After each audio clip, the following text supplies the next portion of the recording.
Ngasing, niyo kaling pagtuo, kag pagtuo ay imaw, it nagtatao sa ato it kasiguruhan, ag pamatuor na kag ato ing aasahan, ay talagang matutupar. Aber kali ay waya pa nato nakikita. Dahil sa pagtuo it ato mga ginikanan it katong una pa, kag Diyos ay namuot sa inra.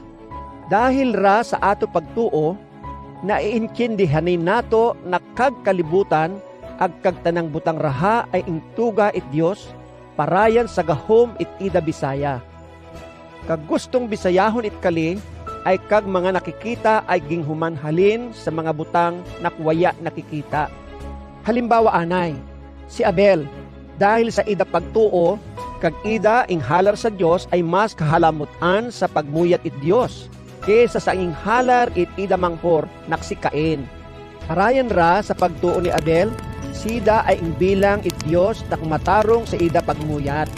Ag ida ing pamatuor kali, parayan sa pagbaton it mga inughalar ni Abel. Kada aber si Abel ay minatayay, parayan sa ida pagtuo, pay ingwa gihapon sida it ing Bisaya sa ato. Kagmasunor ay si Enoch, dahil sa ida pagtuo, sida ay waya namatay. Komo nawagi ti sida rile sa duta, dahil gingraya sidang buhi pa it Diyos sa langit. Agbag usida gingraya sa langit, nagpamatur kag Diyos naksida ay namumuot sa ida. Ag tungor sa aber niong tawo, imposible naksida ay mamutan it Diyos kung sida ay wayat pagtuo. Komo kinahangyan na kagtawong nagpapayungot sa Diyos ay ingwat pagtuo nakrahina kag Diyos. Agsida kag nagtatao it kaaduhan sa tawong naghahanap sa ida. Kag masunor ay si Noe. Dahil sa ida pagtuo, sida ay naghuman it arka, pramas masalbar kag ida pamilya sa paabutong pagbaha. Dahil sa ida pagtahor, nagsunor sida sa Diyos nagpaandam sa ida, tungor sa mga butang nakwaya pa nakgador natatabo. Karayan sa ida pagtuo ay ipakita ni Noe na kinang ibang mga tao sa kalibutan nakwaya nagpapati ay inghusgaran it Diyos. Agsida ay ingbilang it Diyos nakmatarong sa ida pagmuyat. Kagmasunor ay si Abraham. Dahil sa ida pagtuo, sida ay nagtuman sa ingsugo it Diyos nak maghalin sa ida sariling lugar, ag magpagto sa lugar nak ing promesa it Diyos, nak magiging ida panublion hali sa duta. Kada naginanay sida, aber bukon nida ayam kung hariin sida mapagto. Ag dahil matibay kag ida pagtuo, sa marugay nak panahon sida ay nagtiis it pagsaydo-saydo it lugar, ag pag-istar sa tolda bilang usang estranghero roto sa lugar nak ing promesa it Diyos. Imaura kag pagtiis it ida anak nak si Isaac, ag ida apo nak si Jacob, nak nagsubli sa ida, bilang manug panubli it kinangging promesa it Diyos kang Abraham. Nagtiis si Abraham rahang ida nararayanan, komo ing papaabot nida nak maistar sida, ruto sa langit sa siyudad, nak ingwat matibay nak pundasyon, nak kung hariin, kag Diyos kag imaw it nagplano ag naghuman. Kag masunor ay si Sara, nak asawa ni Abraham. Dahil sa ida pagtuo, aber sida ay baog, ag maguyangay nakwaya igi aabuta, ay Diyos kag nagtaog gihapon sa ida it abilidad nak magkaanak. Komo sida ay nagtuo nak matutom kag Diyos, naktuparon kag ida ging promesa sa ida. Kadangani aber si Abraham ay usang tawo yang nakindiitan magkaingwa pa it anak dahil sa ida kaguyangon. Sa ida gihapon naghalin kag maramong inanak, tuyar sa ramo it mga bituon sa langit, ag mga baybay sa habig itragat nak inding gador mabilang. Kaling tanang mga tao ay padayon nak nagtutuo sa Diyos hastang sa inra kamatayon. Abertong sa kapanahunan ninra ay waya pa ninra na baton kaging promesa it Diyos. Kali ay pay naaantaway ninra sa mayado, ag sinra ay nasasadyahan habang kali ay inra ing papaabot, nak magiging inra sa palaabutong panahon. Kada sinra ay nagpapamatuor sa inra mga nasasapoy nak tawo, nak sinra ay mga estranghero yang, nakwaya ra it permanenteng lugar dili sa duta. Ag kung imaw kag inra ing papamatuor, ay di ayamin nato nak inra ing papaabot nak sinra ay magkakaingwang gador it inra sarili ag permanenteng lugar. Ag kaling inra ing iisip nak lugar ay buko katong ing halinan ninra. Dahil kung imaw kina ay nakabalik tan asinra roto. Pero buko katong lugar kag inra ing papaabot. Kundi ing gwapa it mas maadong lugar nak inra ing papanghugtan nak imaw kag langit.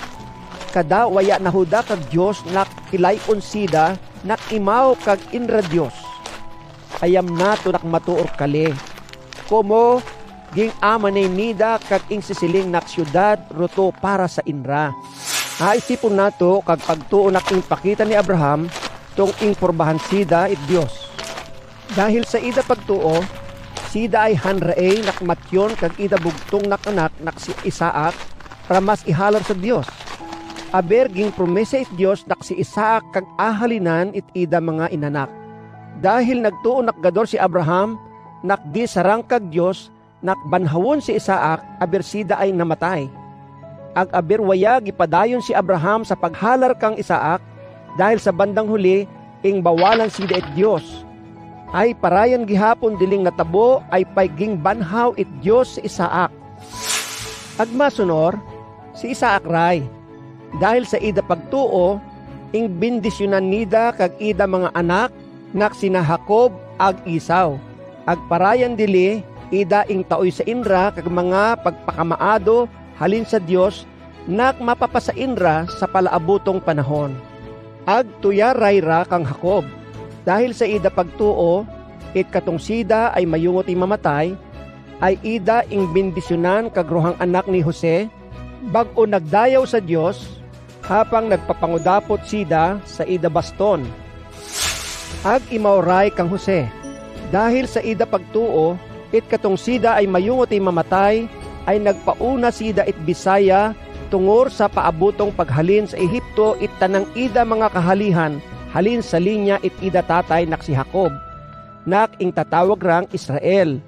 Ag kag ida ing bilin sa inraay, pag matutupar kali, dapat arayon ninra kag ida mga suka, pramas iyubong ruto sa lugar nak inra apagtuan. Kag masunor ay si Moises. Dahil sa pagtuo it ida mga maguyang, it katong natawo sida, ag nakita ninra nak maganda kaling inra anak, ay waya sinra na hadlok, magkontra sa kasuguan it hari it Ehipto, nak kagtanang mga bagong anak na kayaki it mga Hebreo ay dapat mamatay. Kada si Moises ay ingtago ninra sa suyor it 3 buyan. Ag dahil sa pagtuo ni Moises, it katong sida ay di idaday, waya sida it gusto nakilayon pa sidang anak it prinsesa nak imaw kag nagampun sa ida. Kaling prinsesa ay anak it hari it Ehipto nak ing tatawag nak Paraon. Kundi kag gusto ni Moises ay maagom rasida it naaagumang hirap it mga katawuhan it Dios. Imbis nak sa malipot yang nak panahon, maagom it kasadyahan nak naghahalin sa kasalanan. Kumo para sa ida, mas maado naktisan nida kag mayaing pagtratar sa ida it mga taga-Ehipto, alang-alang sa ida pagtuo sa ing promesang Kristo, kesa sa pagtamasa itanang kamanggaran it Ehipto. Tuyar kag ida ing himo, kumo pirminidang ing iisip kag premyong mapapasaida sa palaabutong panahon.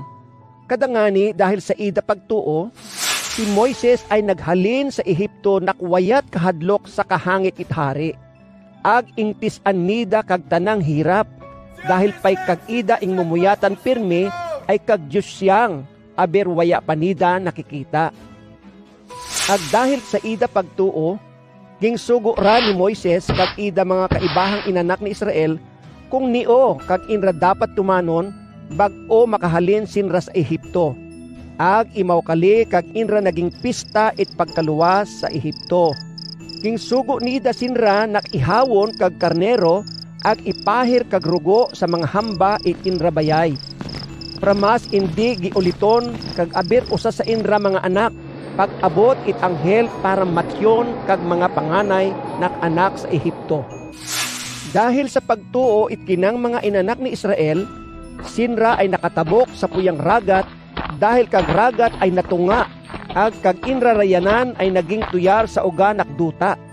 Pero tung kag mga taga-Ehipto ay nagyagor sa inra, kinang ragat ay nagtaburay, ag sinrang tanan ay nagkayumon. Sa panghuli, dahil ra sa pagtuo it kinang mga Israelinhon, kag mataas nakpader naking papalibutan kag syudad it Jericho, ay naguba sa kalilibot-libot nin raraha, bawat adlaw sa suyor it 7 adlaw. Kag masunor ay si Rahab nakusang badarang kabadi. Dahil sa ida pagtuo, ida ing baton it maado sa ida bayay, kag mga Israelinhon nag-espiya raha sa Jericho. Kada sida ay waya na umir sa pagkamatay it ida mga kasimanwa nak hindi magpasakop sa Dios. Ni upaara kag ako masisiling. Kuyang nakgador kag ako oras para balik-balikan pa kag tungor sa pagtuo it ato ibang mga ginikanan. Halimbawa, tuyar ka na Gideon, Barak, Samson, Hepta, David, Samuel, ag kag mga propeta. Kaling mga tawo, dahil sa inra pagtuo, kag iba sa inra ay nagraog sa mga gingharian nak nagpakiglaban sa inra. Kag iba ay naggahom it matarong, ag kag iba ay nag-agom it gimpromesa it Dios sa inra. Kag iba ay nag-atubang sa leon naking tabo it Dios kag yuba para hindi sinra makagat. Ag kag iba ay ing itsa sa nagrarayab-rayab na kayado, ugaling waya sinra na uno. Ag kag ibarayra ay isutan niyang mamatay parayan sa patayom. Kag iba ay waya na hadlok nak maglaban sa gera, ag ing pangtabog hastang nagpangyasihas kag mga naggera sa inra. Ag dahil sa inra pagtuo, ay ingwara it mga kabadi nak namatyan it anak, nak ing balik sa inra it buhi, komo ing banhaw it Dios. Pero kontraraha, ingwa it iba nak nag-agwanta it paghingabot hastang namatay. Imbis nak magbada sa inra pagtuo agor mahilway, komo kag ing papaabot ay mabanhaw sinra, ag maagom it mas maadong kabuhi. Ingwara it iba naging libak ag paulit-ulit naging latigo. Kag ibara ay ing kadinahan ag ing priso. Ingwara it mga ging pangbunggo hastang namatay. Mga ingbi kakagyawas parayan sa pagyagari, ag mga ing matay parayan sa patayom. Ag kag iba rabuno ay ing panghalin sa inra sariling banwa, ag kag inra soksok-yang ay anit it karnero ag kambing. Sinra ay abang pobre, ing ihig ag ing mamayain it inra isig katawo. Naglilibot-libot sinra sa disyerto ag mga baguntor, ag nag-iistaryang sinra sa kuiba, ag sa mga buho, ngani sa kamatuuran, buko karapat dapat na kag mga mayaing tao dili sa duta, ay magpangabuhi kaibahan sinra. Ag kalintanan ay ingpuri it Dios dahil sa inra pagtuo, ugaling waya sa inrat nagbaton it ging promesat Dios. Kumusida ay ingwat mas maadong plano nak indianay ni dagito paron, hastang sa waya pa kita na uumir sa ida mga katawuhan. Ag kaibahan ninra, ahimuon kita nida nakwayat kakuyangan sa ida pagmuyat. Ay tungor sa ato ngasing, kung ikumpara kag ato kabuhi sa karera, kita ay tuyar sa tawong nagrarayagan naking papalibutan, it kinang maramong nagpapamatuor, tungor sa importansya it pagtuo. Kada dapat natong badaan kag tanang kasalanan, nak nagpupugong sa ato, ag tanang pay mga tuor nak marurusmuan. Ramas magpursigi kita nak makapadayon hastang sa katapusan, kumporme sa ing buot it Dios para sa ato. Ag kinahangyan nakag ato pirming ing mumuyatan ay si Jesus yang, nakimaw kag ing halinan, ag imaw kag katapusan it ato pagtuo. Dahil alang-alang sa kasadyahan nakida ing papaabot nakaagumon sa langit, ay ing agwantay nida kag grabing hirap it kamatayon sa krus. Komo ing mumuyatan nida, nakpay maisutyang kag kahudanan nakida mababatyagan dili. Agnasing hagtuy sida nakaingkore sa bandang tuo it trono it Dios.